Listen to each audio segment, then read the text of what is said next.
नमो अरियन्ताणं नमो सिद्धाणं नमो आयर्याणं नमो वज्रायाणं नमो लोहे सौवसावणं एषो पञ्च नमुकारो सौवपावपणासनो मङ्गलाहानं च सव्येसिं परमं वै मङ्गलम् मंगलम भगवान वीरो मंगलम गौतम प्रभु मंगलम स्थूलभद्राद्या जैन धर्मो सुमंगलम। પ્રવચનનો વિષય છે એક પુણ્ય પુરુષની પરાક્રમ કથા.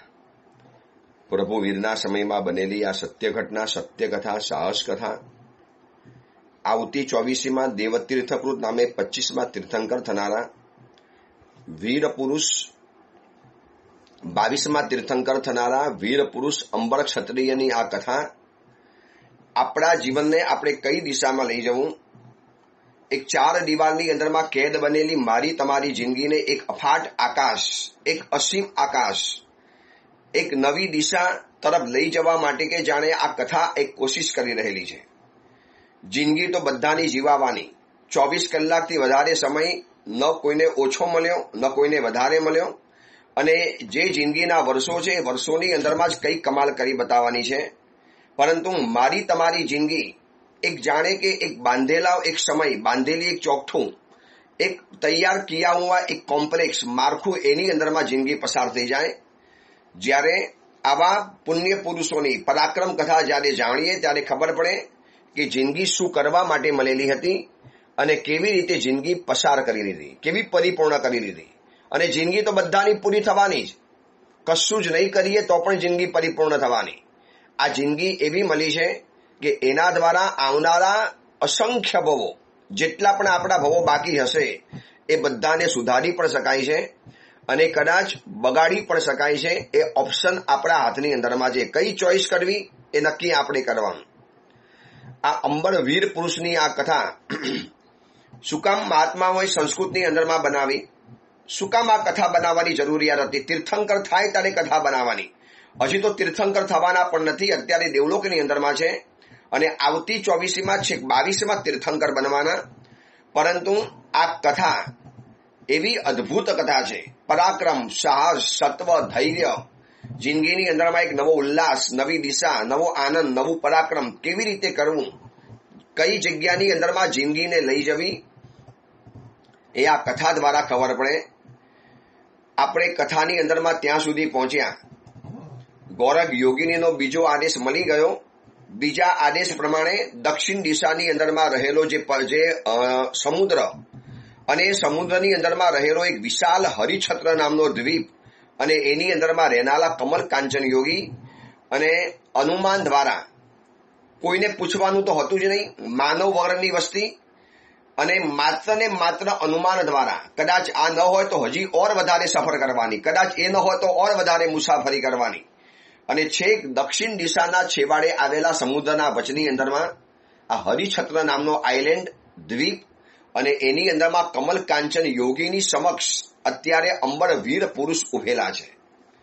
હવે એક વિચારી શકાય કે જે વ્યક્તિને મળવા માટે નીકળ્યા હોય, જે વ્યક્તિ કદાચ કેવી રીતે મળશે એનો કોઈ કહેતા કોઈ અતોપતો ન હોય, કુછ ભી પતા નહીં હૈ કિસ તરહ યહ વ્યક્તિ મિલેગા, અને જેને મળવા માટે કેટલી બધી કોશિશ કરવી પડશે, કેટલી બધી મથામણ કરવી પડશે, મહેનત કરવી પડશે, અને એ જ વ્યક્તિ સામેથી આવીને મળે.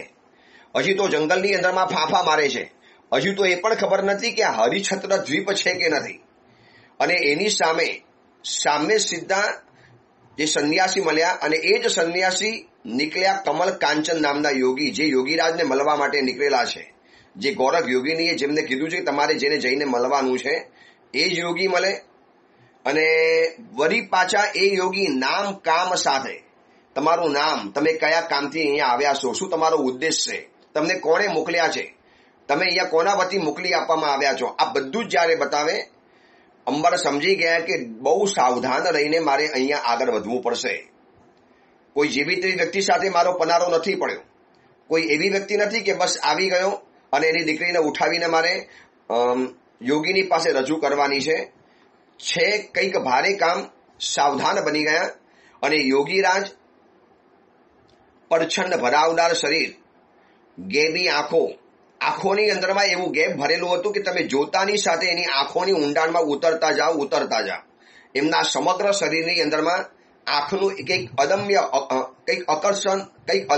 અદમ્ય આકર્ષણ રહેલું હતું, કંઈક અલગ પ્રકારનું આકર્ષણ જે આંખોની અંદરમાં એટલી ભાવાત્મકતા હતી. અને યોગીની સાથે જ્યારે થોડી ઘણી વાતચીત કરી, નમન કર્યા, ઔચિત્ય વગેરે કર્યું, વિનય વિવેક કર્યો, હજી એકબીજાને જાણવાની કોશિશ કરે છે. કેટલા ખુલ્લા થવું, કેટલા પ્રકટ થવું, કેટલા નજીક આવવું, આ બધું હજી વિચારે છે. એટલામાં બંને જણા મહારથીઓ છે, બંને જણા મહાપુરુષો છે, બંને જણા વિચક્ષણ છે, મંતોની દુનિયાના વિશારદ છે બંને જણા.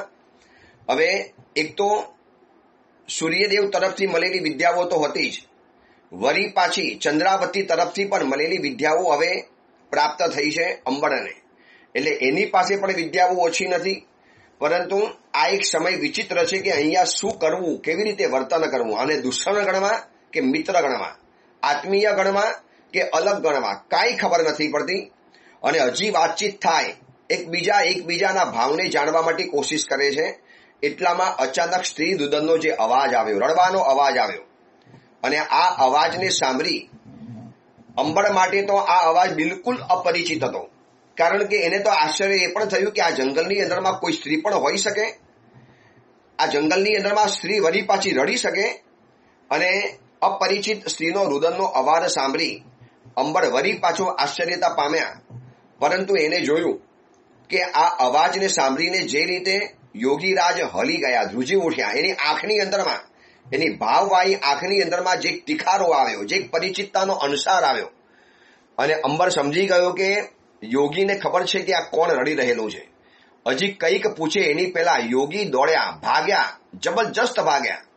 એવા દોડ્યા, પરછંદ કાયા, અલમસ્ત શરીર, ભરાવદાર શરીર, માથા ઉપર જટાઝુંડ, અને દરિયા કિનારાના પવન દ્વારા લહેરાતી માથાની અંદરમાં જટાઓ, એના વાર અને એના ફરફરતા કેસ. યોગી જ્યારે ભાગ્યા છે એમ લાગ્યું કે જાણે એક વાવાઝોડું ભાગ્યું, અને ભાગતા દૂર જંગલના પ્રદેશમાં પહોંચી ગયા. અંબર ત્યાં સ્થિર ઉભો રહી ગયો. અંબર નથી નક્કી કરી શકતો કે મારે પણ જવું જોઈએ કે ન જવું જોઈએ. પણ અંદરમાંથી અવાજ, ઘણી વખત અંદરનો અવાજને સાંભળવાની કોશિશ કરીએ તો બહુ બધી વસ્તુઓથી બચી જવાતું હોય છે. મનમાં એમ થાય કે અંદરનો અવાજ કેવી રીતે સંભળાય. જે અંદરનો અવાજ એટલે અંતઃકરણનો અવાજ, બહુ છુપ્પો અવાજ છે, બહુ નાનકડા બાળક જેવો અવાજ છે. અથવા તો ઘણીવાર કુદરતે આપણને અંદરમાં એવી એક શક્તિ આપી છે જે ખતરાના સમયની અંદરમાં ઘંટડી વગાડે, પણ એટલી ઝીણી વગાડે, એટલી નાની વગાડે. એ સમયની અંદરમાં એકદમ સ્વસ્થ બની અને અંદરથી ઉઠતો જે અવાજ હોય એને અનુસરીએ તો મોટા ભાગે 99% આપણે કદાચ સાચા રસ્તે ચાલી શકીએ છીએ, અથવા તો આપણો બચાવ થઈ શકે એમ છે. અંબરને અંદરથી એમ જ થયું કે અહીંયા ઉભા રહેવા દો, આપણે આગળ નથી જવું. જે હશે, યોગીરાજ છે આ જંગલના ભોમ્યા, અજાણ્યા જંગલમાં ક્યાં મારે જવાનું, કઈ સ્ત્રી રડતી હોય, શું હોય, આવશે યોગીરાજ લેવા માટે તો આવવાના જ છે, છોડવાના તો નથી યોગીરાજ. જ્યારે એમને ખબર છે કે હું એમને મળવા માટે જ આવ્યો છું, તો એમને એ પણ ખબર પડી ગઈ હશે કે એમની અંધારિકા દીકરીને હું પ્રાપ્ત કરવા માટે આવ્યો છું, યોગીની પાસે લઈ જવા માટે આવ્યો છું. ગોરખ યોગીનીએ અંધારિકા દીકરીને મને લઈ જવા માટે, હાઈજેક કરવા માટે, એનું અપહરણ કરવા માટે, એને લઈને જવા માટે મને કીધેલું છે. એ પણ ખબર તો એમને પડી જ ગઈ હશે. જ્યારે મને આટલું નામ કામ સાથે જાણે છે, ગોરખ યોગીનીએ મોકલ્યો છે એટલી ખબર પડી છે, તો આપણે ભેગી ખબર તો પડી જ ગઈ હશે. એટલે કશું જ નથી કરવું. આ એક વાત જાણવા જેવી છે કે જ્યારે કટોકટીમાં ફસાયા હોઈએ, એવી મુશ્કેલ ઘડી અને પરમાં જ્યારે ફસાયા હોઈએ, ત્યારે અંદરથી એક અવાજ ઉઠતો હોય છે, એક બહુ ઝીણો, નાનકડો, બહુ નાનો સૂર.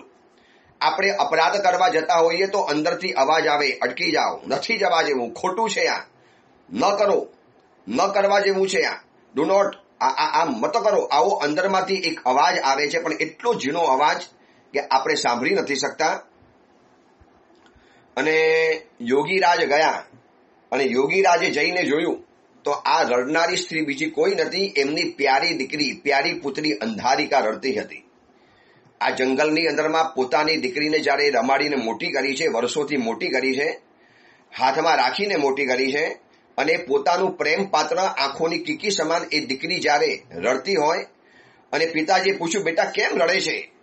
અવાજ ઊંચો થઈ ગયો, ચિંતાતુર અવાજ આવ્યો અને આ અવાજનો નાનકડો સૂર અંબરના કાન સુધી આવતો હતો. અંબરે બરોબર ધ્યાન રાખી, કાન સરવા રાખીને આ સાંભળે છે કે કોણ રડે છે. આ યોગી કોને પૂછે છે? જે રીતે પૂછે છે એ રીતે એમ લાગે છે કે જાણે કોઈ એમનો પરિચિત વ્યક્તિ રહેલો છે. અને અંબરે જ્યાં આ સંવાદ સાંભળ્યો અને અંબર ધ્રુજી ગયો. આ રડનારું બીજું કોઈ હતું નહીં, કમલ કાંચન યોગિનીની ગૌરવ યોગિનીએ જે દીકરીને મંગાવી છે એ જ અંધારિકા નામની એમની દીકરી રડી રહેલી હતી. અને રડતા રડતા રડતા રડતા પિતાજી પૂછે છે, કમલ કાંચન યોગીરાજ, બેટા કેમ રડે છે? બેટા તારે રડવાનું શું કારણ? તારા પિતા જેવો સમર્થ વ્યક્તિ બેઠેલો છે, આ દુનિયાને હલાવી શકે. તને ખબર છે કે આ આખા જંગલ ઉપર મારું સામ્રાજ્ય ચાલે છે. આ સમંદર આજ્ઞા માને, આકાશમાં ઉડતા પંખીઓ આજ્ઞા માને, આ ધરતીનો એક એક કોણાની અંદરમાં રહેલું વૃક્ષ, એની ઉપર બેઠેલા પંખીઓ એ જ્યારે મારી આજ્ઞા માનતા હોય, શેના માટે રડવાની જરૂરિયાત છે? પિતાજી, તમારી બધી વાત બરોબર, છતાં પણ તમે આટલા સમર્થ હોવા છતાં મને એવા સમાચાર મળ્યા છે કે ગૌરવ યોગિનીએ એક યુવકને મોકલ્યો છે મને અહીંથી લઈ જવા માટે. મારે નથી જવું અહીંયાથી, મારે એ દુનિયામાં નથી જવું. પિતાજી, મારે અહીંયા જ રહેવું છે, મને ડર લાગે છે, મને ઉઠાવીને કોઈ લઈ જશે. અને એ વખતે ક્રોધ મિશ્રિત પ્રેમ ભર્યો જે અવાજ યોગીરાજનો સાંભળ્યો અને ખરેખર અંબર ચોંકી ગયો કે કામ બહુ ભારે સોંપ્યું છે ગોરખ યોગીનીએ. અને એ વખતે ત્રાડ જેવા અવાજે, ગર્જના જેવા અવાજે યોગીરાજ બોલ્યા છે. યોગીરાજ એ પણ ભૂલી ગયા કે કદાચ અંબર આ સાંભળતો હશે. યોગીરાજ પ્રેમના આવેશની અંદર ભૂલી ગયા. બેટીના માથા ઉપર હાથ મૂક્યો, 2 અંગૂઠાથી બેટીની આંખો સાફ કરી, 2 હથેળીમાં બેટીનો ચહેરો લીધો.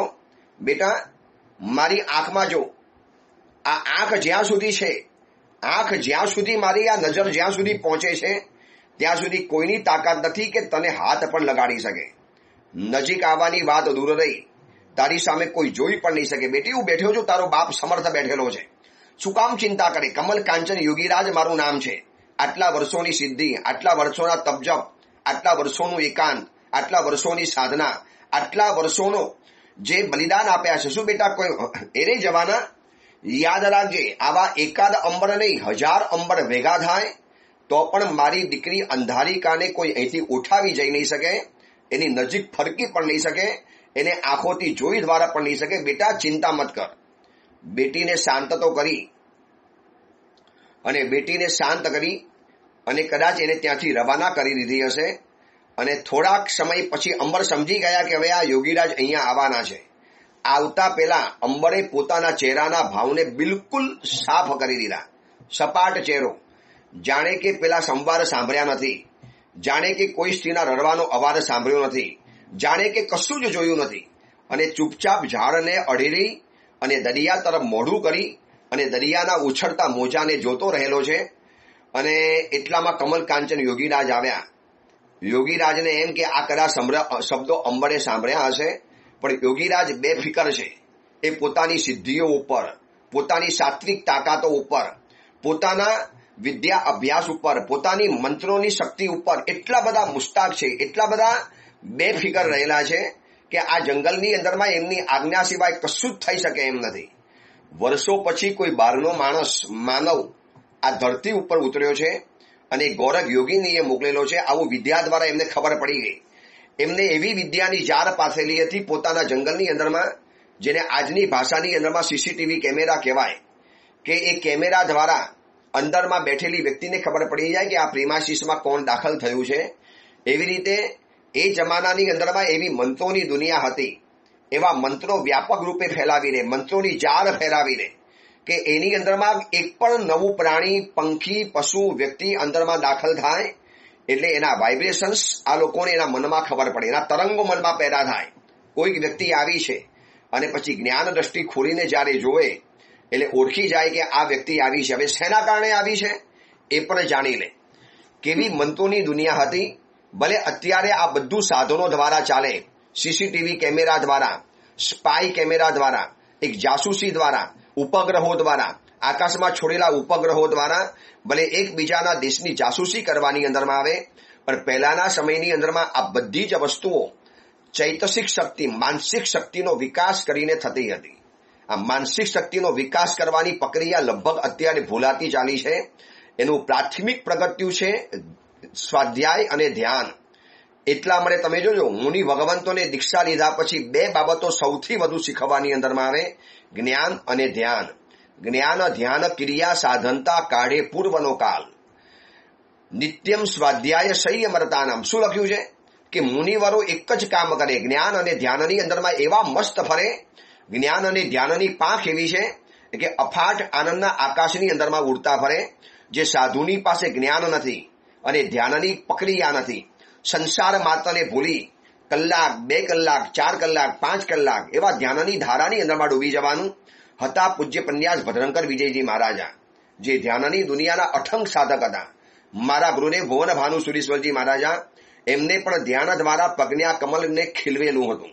પૂજ્યપાલ કલાપૂર્ણ સુરીશ્વરજી મહારાજા, આવા કેટલાય મહાપુરુષો હતા. પૂજ્યપાલ આચાર્ય શ્રી કેશર સુરીશ્વરજી મહારાજા, આ બધા ધ્યાનની દુનિયાના વિશારદો રહેલા હતા. અને આ ધ્યાન દ્વારા શું થાય, એક આંતર જગતની અંદરમાં એવા ખોવાઈ જાય કે બહારના કોઈ પણ આકર્ષણો જીવનમાં અડી પણ ન શકે, ટચ ન કરી શકે. ગમે એટલું સ્વરૂપવાન વ્યક્તિત્વ આવ્યું, ગમે એટલી સારી વસ્તુઓ આવી, ગમે એટલા સારા ભોજનો આવ્યા, પણ આંતર સાથે જોડાયેલા તત્વોના કારણે, અંદરના ભીતરીય તત્વોની સાથે બંધાયેલી એક ચેતના, એના કારણે એ અંદરમાં જોડાયેલી ચેતના આવા બાહ્ય તત્વોની સાથે ક્યારેય લેપાતી નથી. અને આ બધા ઋષિ મુનિઓ એ સમયની અંદરમાં આવી પ્રક્રિયાઓ શીખતા હતા અને ગુરુકુળમાં આવી બધી પ્રક્રિયાઓ શીખવવામાં આવતી હતી. વર્તમાન શિક્ષણ સ્કૂલની અંદરમાં કોણ આવી ધ્યાનની પ્રક્રિયાઓ શીખવાડે છે? દિવસ રાત દોડો, ભાગો. સવારના 7 વાગ્યાથી બાળકોને સ્કૂલમાં જવાનું, બપોરે 2 વાગે 2:30 વાગે આવવાનું, ખાધું ન ખાધું, બેઠા ન બેઠા, ત્યાં વળી પાછું ટ્યુશન ક્લાસીસમાં જવાનું, સ્કૂલનું હોમવર્ક કરવાનું, ટ્યુશનનું હોમવર્ક કરવાનું. બાળકનું માથું પાકી જાય, પછી બાળક ઉદ્ધત ન બને તો જ નવાય, બાળક અવિનય ન પાકે તો જ નવાય, બાળક સામે બરવો ન પોકારે તો જ નવાય. કેટલું સહન કરે? કુમરું મગજ, બહુ કુમરા જ્ઞાન તંતુઓ, હજી નવા ખીલેલા જ્ઞાન તંતુઓ ઉપર વિદેશી ભાષાનો મારો કરવાનો. પોતાની ઘરની ભાષા અલગ છે. માના પેટમાં હતા ત્યારે ભાષા કંઈક અલગ સાંભળેલી હતી અને બિલકુલ અલગ પરિવેશની અંદરમાં બાળકને ગોઠવવાનું. પરદેશી ભાષા, પરદેશી સંસ્કૃતિ એની સાથે જોડી જાય. આ કેમ બાળકો નાસ્તિક થવાની અંદરમાં આવ્યા? કારણ કે પોતાની ભાષાની સાથે એનો નાતો નાની ઉંમરથી તૂટી ગયો છે. એટલે એને ઇંગ્લિશ ભાષા પોતાની લાગે, એટલે એ લિટરેચર ગમે, એ જ વાંચવું ગમે, એ જ પુસ્તકો ગમે. મારી પાસે આવનારા યુવક યુવતીઓ કહે છે, ગુરુદેવ કોઈ ઇંગ્લિશ પુસ્તક આપો ને. मैंने बोला हिंदी किताब पढ़ो. ये हिंदी किताब है? बोले हिंदी किताब हमारी भाषा नहीं, हमको इंग्लिश ज्यादा जमता है, हिंदी नहीं जमता है. गुजराती तो आवड़े જ નહીં, હિન્દી ભાષા પણ નથી ગમતી. હવે એને પોતાની ભાષા ઇંગ્લિશ ભાષા લાગે. કેમ? સંસ્કૃત ભાષા ગઈ, પોતાની માતૃભાષા ગઈ. કારણ કે નાની ઉંમરથી ખોટી રીતે આપણે એ લોકોને જીવનમાં સેટ કરવાની અંદરમાં આવ્યા. વિશ્વના દરેક દેશો પોતાની ભાષામાં એજ્યુકેશન આપે છે. હજી હિન્દુસ્તાન ગુલામમાંથી બહાર નીકળ્યા પછી પણ ગુલામી માણસમાંથી બહાર નથી નીકળ્યું. એને પણ કાયદો કરવો જોઈએ કે આટલી ઉંમર સુધી બાળકને પોતાની માતૃભાષાનું જ શિક્ષણ આપવું જોઈએ, કમ્પલસરી.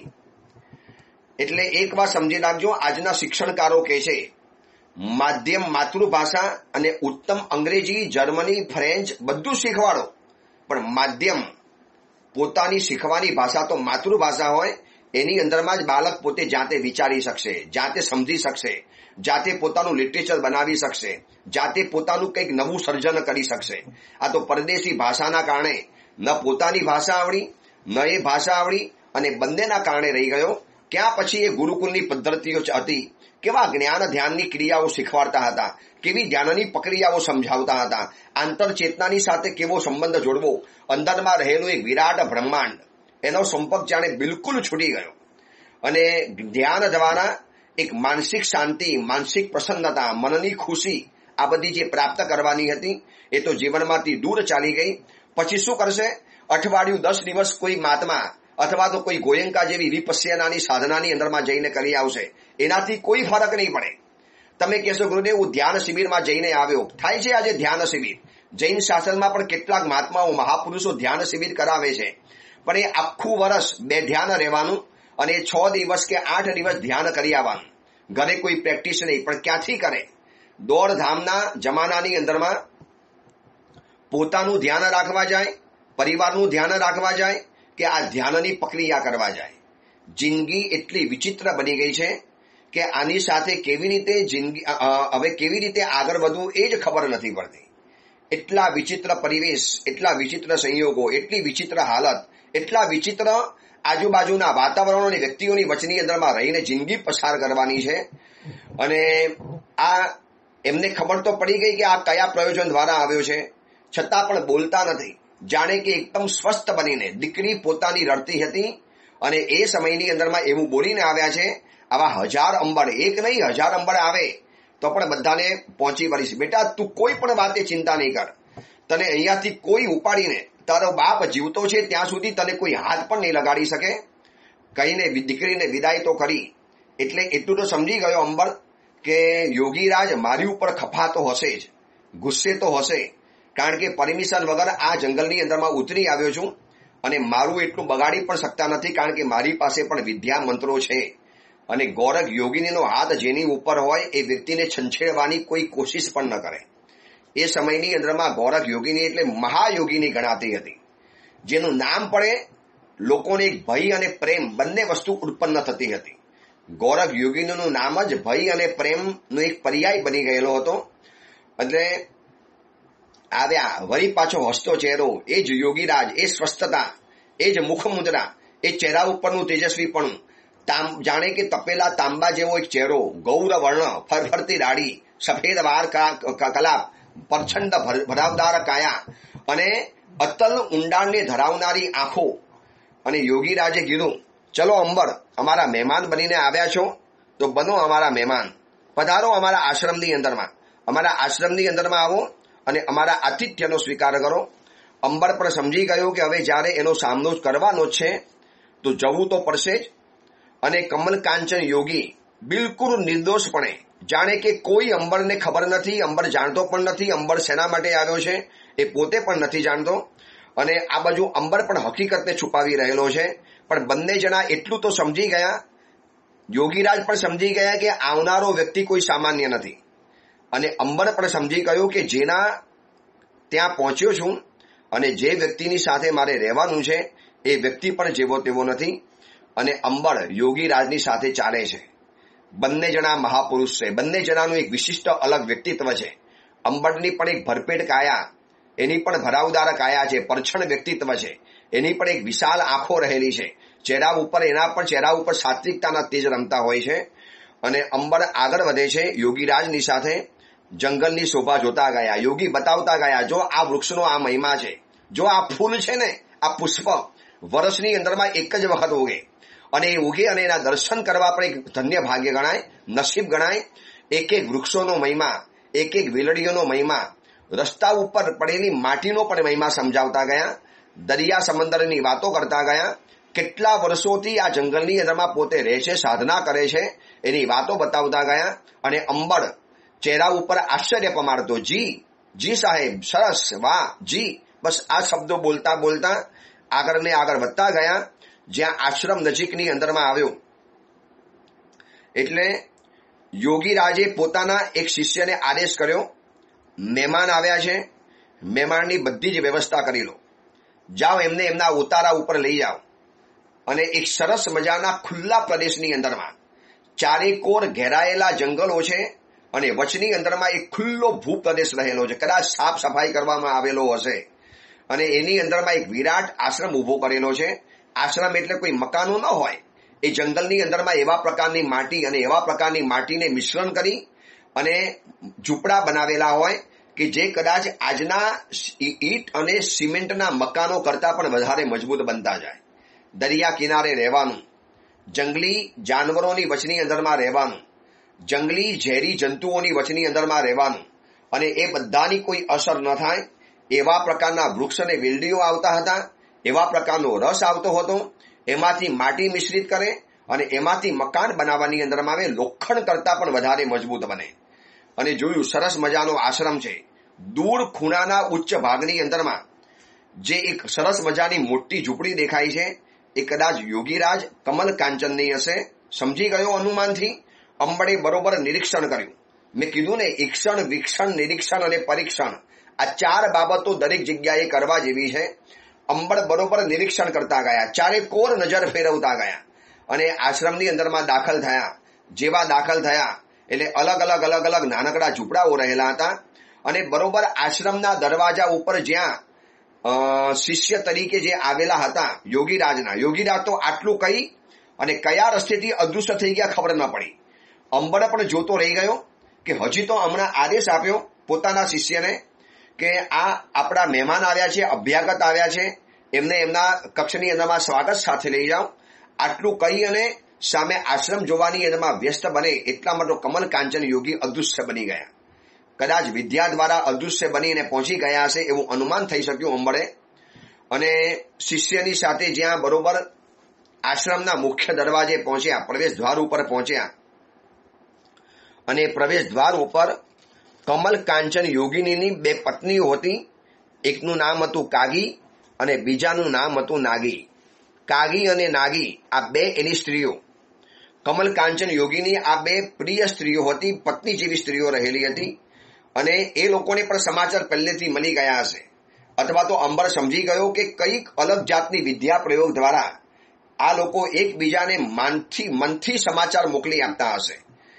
કમલ કાંચન યોગીને ખબર પડી કે હું જંગલમાં ઉતરી ગયો છું એટલે મને લેવા માટે આવ્યા અને હું આવી ગયો છું. આ સમાચાર એમને એમના શિષ્યને પણ મોકલી આપ્યા એટલે શિષ્ય પણ આવી ગયો અને આ સમાચાર એમને મનોમન માનસિક રીતે એમની 2 સ્ત્રીઓ કાગી અને નાગીને પણ મોકલી આપ્યા હશે. એટલે બરોબર એ લોકો દરવાજા ઉપર પ્રવેશ દ્વાર ઉપર આવીને ઊભા છે. પરંતુ ઔચિત્ય જોજો કે આવનારી વ્યક્તિ ભલે દુશ્મન હોય તો પણ એનું સ્વાગત તો કરવાનું. અને જે રીતે કાગી અને નાગીએ હસીને સ્વાગત કર્યું, સ્વરૂપવાન 2 સ્ત્રીઓ, યુવાન ઉંમરની આ 2 સ્ત્રીઓ, ભલે કદાચ યોગીરાજ ઉંમર લાયક હશે, આઘેડ હશે કદાચ, પણ શરીર એમનું પણ એકદમ યુવાન જેવું ચમકતું છે. એવા જાતના રસાયણો અને વિશિષ્ટ ઔષધિઓ આ જંગલની વાપરતા હશે. અને કાગી અને નાગીએ જે રીતે સ્વાગત કર્યું, હસીને સ્વાગત કર્યું, ફૂલડા વરસાવ્યા, જંગલી ફૂલો વરસાવ્યા, ફૂલોની એક રચના કરી, આવો પધારો અતિથિ, બહુ વર્ષો પછી અમારા ત્યાં અતિથિ પધાર્યા છે, આવો તમારું સ્વાગત કરીએ છીએ. તમારું નામ અંબર મહાપુરુષ છે ને, આપ જ અંબર ક્ષત્રિય છો ને, આપને ગૌરવ યોગીને અહીંયા મોકલેલા છે ને. અને એ પણ સાવધાન બની ગયો કે જેના પતિ કમલ કાંચન યોગી હોય, યોગીરાજની આ પત્નીઓ જેવી તેવી તો નહીં જ હોય. બસ બધા જ આટલું બોલે છે કે તમને ગૌરવ યોગીને અહીંયા મોકલ્યા છે અને તમારું નામ અંબર ક્ષત્રિય છે, આગળ અંધારિકાને લેવા માટે આવ્યા છે, બોલતા નથી. શું ખબર નહીં હોય? નહીં, ખબર તો હશે જ. અંબર મનોમન વિચારે ખબર તો હશે જ, ભલે બોલતા નથી આ લોકો. હવે અહીંયા સાવધાન તો રહેવું જ પડશે. પણ આ લોકોનું જે અભ્યાગત, આ લોકોની જે મહેમાનગતિ, આ લોકોનો જે આવકાર, આ લોકોની જે અતિથિની જે સ્વાગત કરવાની પદ્ધતિ અને એની અંદરમાં અંબરે થોડીક થાપ ખાઈ લીધી.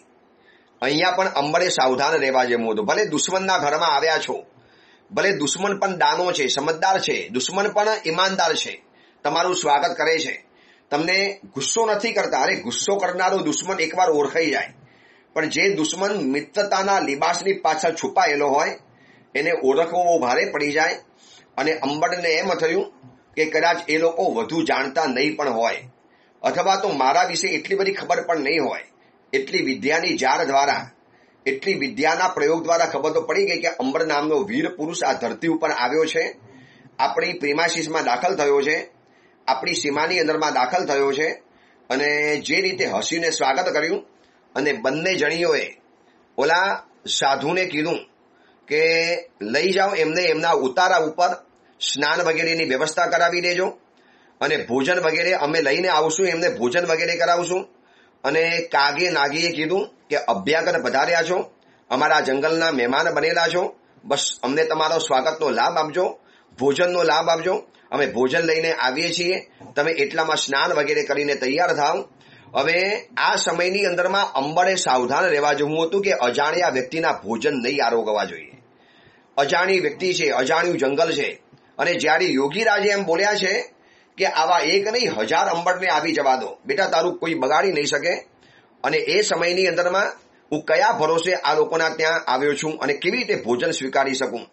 પણ એ હજી વિચાર આવે ન આવે, કરે ન કરે, એની પહેલા તો અંબળ પહોંચી ગયો છે પોતાના ઝૂંપડાની અંદરમાં. આવનારા સાધુએ કહી દીધું કે આ તમારું ઝૂંપડું, આ તમારો સ્વાગત કક્ષ, આ તમારે અહીંયા રહેવાનું, જેટલા દિવસ ફાવે એટલા દિવસ રહેવાનું. બસ યોગીરાજ ગુરુદેવે અમને આદેશ આપેલો હતો. અંબળે એ સાધુને પૂછવાની ઘણી કોશિશ કરી, આપનું નામ શું, આ આશ્રમમાં બીજા કોણ કોણ રહે છે. એને વાયા જાણવું હતું કે અંધારિકા નામની દીકરીનો ઉલ્લેખ કરે છે કે નથી કરતી. પણ યોગીરાજ કમલ કાંચનના સાધુઓ હોય એ પણ થોડા ખુલ્લા થવાના હતા. એને એટલું જ કહી દીધું કે અભ્યાગતજી, મને માત્ર આટલું કામ સોંપ્યું છે, બસ મારું કામ પતી ગયું. હવે આ સિવાયની કોઈ પણ બાબત તમે મને પૂછી નહીં શકો અને હું તમને જણાવી નહીં શકું. જે પણ પૂછવું હોય કા ગુરુદેવને પૂછવાનું, અથવા તો અમારી જે ગુરુ પત્ની છે કાગી અને નાગી, તમે એને પૂછી શકો છો, અથવા તો આપ જાતે જાણી શકો છો. બીજું કંઈ કામકાજ હોય તો મને જણાવો. બસ બિલકુલ સપાટ ચહેરે, નિર્દોષ ચહેરે, કોઈ પણ જાતના ભાવ વિહીન ચહેરે આટલું કહી અને આવનારા અતિથિ નીકળી ગયા. બધું બતાવી દીધું. અહીંયા સ્નાન કરી શકાશે, અહીંયાથી પાણી આવશે. એ આશ્રમની અંદરમાં એવા પ્રકારની વ્યવસ્થા કરેલી હતી કે જંગલના મૂળિયામાંથી પસાર થનારા જે ઝરણા, પર્વત ઉપરથી પડતા જે ઝરણા, ચારેકોર પર્વતો પણ હતા. હવે એટલો મોટો આ આઇલેન્ડ હતો કે એમાં પણ નાનકડો પર્વત અને પર્વત ઉપરથી જે પડનારું ઝરણું, અને ઝરણાને એવી રીતે વારેલું હતું કે એ ઝરણું એક જ જગ્યાએ ભેગું કરતા હતા. ઊંડો ખાડો બનાવેલો હતો, એમાં બધું જ પાણી અંદરમાં જમા થતું હતું. અને પાણીને એવી વ્યવસ્થા કરેલી હતી કે દરેક પાણી એ ઝૂંપડા પાસેથી પસાર થાય અને આવનારી વ્યક્તિએ પાણીમાંથી સ્નાન કરી શકે, પાણીને લઈ શકે, પાણીને સ્વીકારી શકે. એટલું શુદ્ધ પાણી, જંગલના મૂળિયામાંથી પસાર થતું પાણી, વિવિધ વનસ્પતિઓને સ્પર્શીને આવનારું પાણી, કેટલી જાતના રોગો મટાડી શકે, કેટલી જાતના શક્તિઓ પ્રદાન કરી શકે. આવા પ્રકારના પાણી એને સ્નાન કર્યું. પાણીને પીધું પણ ખરું. જંગલના સ્વાદિષ્ટ પાણીને પીધા પછી નવી સ્ફૂર્તિ આવી ગઈ. હવે રાહ જોઈને બેઠા છે કે કાગી અને નાગી ભોજન લઈને આવે અને પછી આગળની વાત એમની સાથે કરું. હવે આ કાગી અને નાગી નામની ગુરુ પત્નીઓ, યોગીરાજની પત્નીઓ ભોજન લઈને તો આવી. બસ આ ભોજન લીધા પછી અંબરને ઉપર જે આફતો તૂટી પડવાની છે, અંબર ઉપર જે પહાડો તૂટી પડવાના છે, અંબર એવી વિચિત્ર પરિસ્થિતિની અંદરમાં ફસાઈ જવાનો છે. સાવધાન રહેનારો અંબર ક્યાં થાપ ખાઈ ગયા અને કેવા ગાફેલ રહી ગયા એની વાત આપણે આવતીકાલે જોઈશું. એ જ મંગલ કામના, મંગલ ભાવના. જીનાગના વિરુદ્ધ કાંઈ પણ બોલાયું હોય તો મિચ્છામી